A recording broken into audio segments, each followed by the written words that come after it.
Hey, y'all, good morning.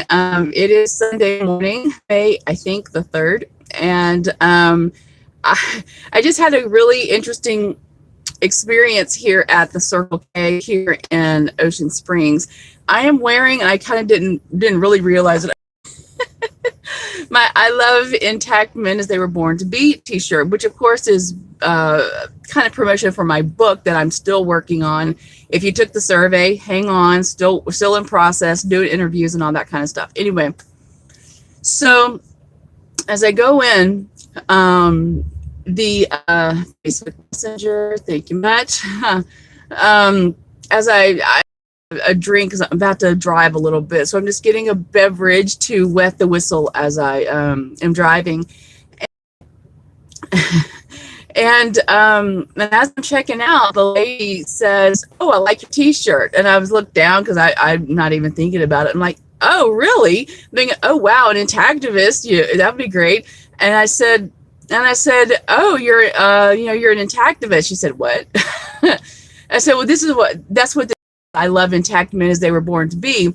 I said, I'm doing my part to end circumcision of baby boys. And so she said, oh, okay. So I have no idea what she actually thought my shirt was about, but it got a conversation starting. And then the younger girl, and she was an older woman, and then a younger girl came up who's working there, and she's like, "What does it say?" And I showed it, read it to her, and she was talking. She said, "Oh," I said, "Yeah, it's about not circumcising boys because it's a human rights violation. They need their foreskin." Just some little pinpoint things, little small things that are easy to remember for people. And she said, "Oh, well, I had a girl, so I didn't have to do that." I'm like, "Oh, okay, well, if you ever have a boy, make sure you don't circumcise him because, his body, his rights and what all." And so the woman behind, the woman who originally asked me about my shirt, she started saying, she said, "Yeah, because they need their foreskin. It's there." And I'm like, "Oh my God, she's woke to this." And she said, "What?" She said, "Years ago, before I had my kids, I went into, I don't know why I can't remember exactly, but she was in the hospital. Oh, fuck. I can't remember at this point. Anyway, here's what, hey, Color, thank you so much." Anyway, she said, "I went in there and I saw they had a baby strapped down and they didn't do anything. They just started cutting on him. They didn't give him anything for pain." I said, "Yeah, and even if they do, it usually doesn't work." I didn't go into the whole dorsal block thing bullshit. I didn't go into and so I just said, I said, "Yeah, it's a sexual assault." And so the other girls, they were just kind of chiming in. She said, "Yeah, I saw that. A friend of hers had a baby boy and they circumcised him, and she went to change the diaper. She said there was blood everywhere in the diaper." I'm like, "Yeah, because the foreskin should still be on the baby." So it was a good conversation overall. I did not berate the woman because one of the next things she said, because she said, she said, "Well, this was back in the 70s." And I said, "Oh, so you left your sons intact?" I'm assuming she had boys. And she said, no, I didn't." And I'm just like, oh, inside, of course. So this is what happens. This is where the cognitive dissonance happens, is that this woman had seen the baby strapped down. She told me that when she saw this baby strapped down, and they were, if y'all don't know how this happens, how they do it, it's horrendous. And the baby did it, and the baby was like crying, and she said she started crying. And I said, "So I'm getting a little mad right now, so let me cool down one second." She said, and I said, "So you kept your sons intact?" And she said, "No, I circumcised them." She said, "The doctor said," here's the key point, "the doctor said he had an infection around his penis, and so they had to circumcise him to get rid of the infection." I said, "They didn't have antibiotics in the 70s?" And she just looked at me. Here's where the big disconnect is. Well, there are many disconnects, but people trust the medical system erroneously. The medical system is an industry. That's why it's the medical industry, right? That's why we call it the medical industry. They're in it to make money. And I told her, I said, I know it doesn't matter now. I said, but the doctors don't make money unless they, cut something off, When boys keep their foreskin, doctors don't make money. The pediatricians, even if it's a pediatric urologist, the OBGYN, because OBGYNs and pediatricians are the ones who tend to do the circumcisions of boys. And it was just like her eyes. And again, this was back in the 70s. And this is a white lady. Circumcision rates for whites back in the 70s was 90.1%. That's 90.1%.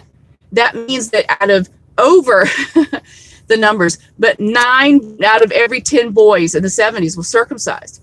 And that they also had the kind of circumcision that was called the high and tight cut, which means they take as much of the skin as possible, and it leads to a lot of sexual problems later. Because this lady's not having more kids, but that younger chick might have more kids. And I said, well, reach out to me on Facebook. I'll be happy to talk to you anytime.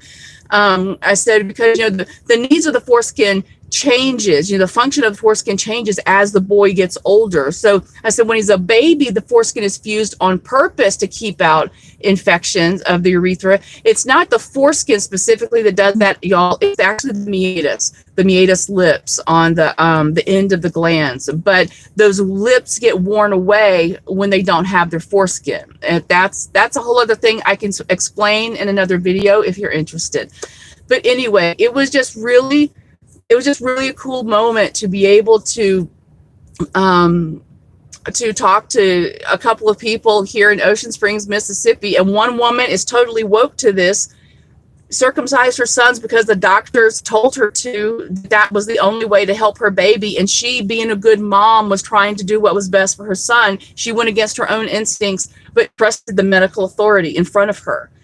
So that's another big thing that we have to do as activists, is to really show that the financial interest that doctors have in this, and especially for intact men who are looking to get circumcised for whatever reason, the financial interest for the doctors is huge, because at that point, when they're an adult or even a teenager, but especially as adults, circumcisions cost at least $1,200, and I've seen them nearly $4,000. So there's so much money involved in circumcision, not just the cutting then and there, but also down the road as the foreskin is sold and resold to biotech labs, to cosmetic companies, to oh, hey, colorful goddess, that's wonderful.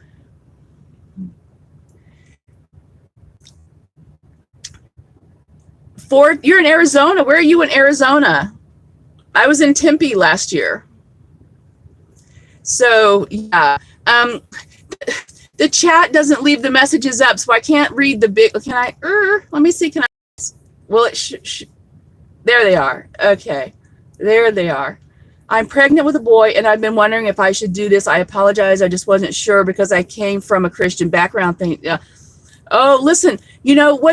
What's interesting is that I know several people, I know several intact men here in the United States who are intact only because they were raised Catholic, because the Catholics have a long tradition of not circumcising. Now, that's out of, they don't want to be confused for Jewish people. So it's not like they have a truly altruistic reason.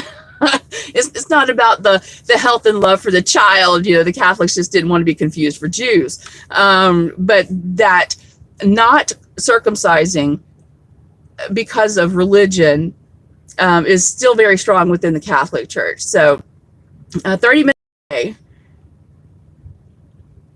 That's cool. Yeah, I was in Tempe last year. So anyway, Colorful Goddess, feel free to ask me any questions in the comments or to find me on Facebook. I have lots of posts on my blog about foreskin and about circumcision. And you know what? If you want, ask me questions and I can write a blog post or make a video specific to your concerns as a pregnant mom. Okay. So I hope the audio is okay. Foreskin Pride. Hey, Mike from Canada. Yes, indeed. Hey, Mike, I don't know if you've seen the comments from Colorful Goddess, but she is now woke to all this, and it's always great. You know, and again, that's what this beautiful moment was, is that, you know, that older woman, she's not going to have more children, but that younger chick, she just might. And so I've planted the seeds, and this is where, even though I'm not dressed up like the foreskin fairy right now, except for woohoo, I'm not dressed up like the foreskin fairy, but I'm always on the job, right? But that younger employee, she might have more kids, and they might be boys, and I've planted that seed. And just by talking to her, and she remembered that moment when she was changing that diaper on that little baby that had been circumcised, and she was disgusted and she was shocked by all the blood in the diaper. Yeah, that's not normal. Foreskin is normal. Foreskin is beautiful. Foreskin is there for a purpose. There's a reason why all boys are born with their foreskin. There's a reason that all males and all 5,416 species of mammals have protective covering on their penis. So Colorful Goddess, I am so glad that you commented. And again, feel free to ask me any questions that you want, just all of your questions that you have about foreskin care. One of the things that the lady said, one of the things that the older woman said when she was trying to be helpful, she said, oh yeah, it's easy. All you have to do is just pull it back and wash around it. I said, no, do not retract. Never, ever, ever retract the foreskin. So just as a little tip, the only person who ever has a right to manipulate, move, retract, pull on, tug on the boy's foreskin is the boy himself. He's the only one. No doctor, no parent, no one, no caregiver, no nurse, no day caregiver. Nobody touches the boy's penis. That is his sexual organs. And anyone who's manipulating his penis like that, well, should go to jail. I'll just say it. Okay. So washing, caring for the penis on a newborn baby, you just wash it. You just wash it. It's just like, okay, here's his penis, wash, done. The foreskin exists for the very reason of protection. And if y'all want me to do a bigger video, not in my truck, about foreskin health and care, I will be happy to do that. I know it's been a while. So I guess y'all didn't like my videos about alligators and roosters. I was home. I'm home and I'm happy. So anyway, all right. So again, Colorful Goddess, please, please, please, babe, ask me any questions. Any questions you want me to answer, I can answer in a video or a blog post. I might do both anyway. So, all right. Thank you all so much for being with me. I know it's kind of early on a Sunday morning, but anyway. Hey, my YouTube channel, it's my life. And so I put my life out here on my channel. So anyway. Oh, yeah. Well, once the video processes, you'll be able to leave comments down below and I'll see them, or feel free to find me on Facebook. All right. Oh, and my website is trishcausey.com. It's just my name. I didn't put anything in the description for this video. Oh, well, I think the title said it all. But you can go to my website and click on the blog. And you can go to the Activism category. I've got lots of stuff there, lots of stuff. So that'll get you going while the video processes and while you're at work, and then just leave comments below once the video is officially up. Okay. All right. I love y'all. Mwah! Only love is real, and true love is foreskin. Yay! Woo! All right. Bye, Mike. Bye, Colorful Goddess. I'll see y'all later. Mwah! Bye.